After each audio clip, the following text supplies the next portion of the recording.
Hi, I am Sharon Knight, and I am doing a book review today on Necessary Lies by Diane Chamberlain.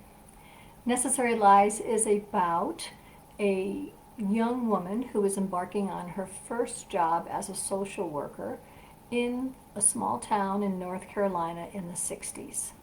Jane Forrester, the social worker, is determined to make a difference, much to the chagrin of her husband and her friends that she's become acquainted with at the country club. They simply cannot believe that she would spend her time working with white trash, as they call those folks, versus being home or at the country club with them.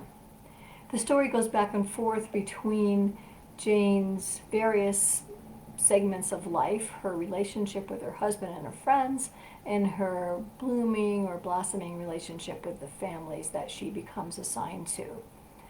The one family that we get to know includes a grandmother who is the primary parent, 15-year-old Ivy, her older sister, Mariella, who is mentally challenged, and Mariella's son.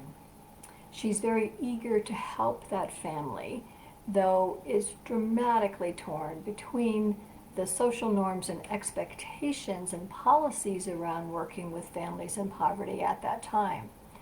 That state, North Carolina, and others had a policy in place during those years whereby they could sterilize parents if they thought that they should not be reproducing.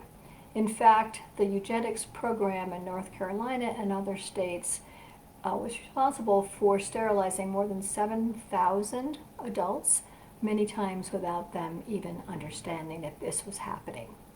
In fact, when Mariella gave birth to her son, they sterilized her without consent and without her knowing at all.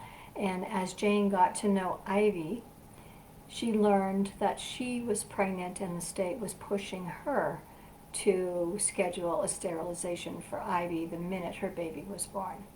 So these are moral dilemmas that Jane has to face, and we become part of that decision-making process as she goes through it. The book really resonates with me because I also work in direct service, and I've had many people in my life wonder why I want to do this kind of work.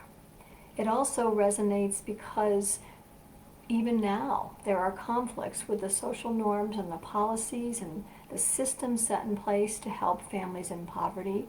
There's always a need to try to find a best solution when the system is not necessarily designed for success. So I think personally it resonates with me, and it also really demonstrates to me that this author is magnificent in her ability to bring us into this small rural tobacco farming town, to bring us into the lives of the Hart family, to help us understand the personal angst and the decisions that Jane has to make in this coming of age novel.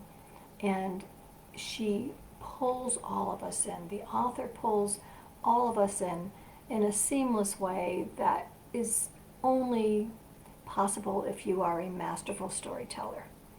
I think this book would be really interesting for anyone to read. It happens to also be downloadable from the Denver Public Library.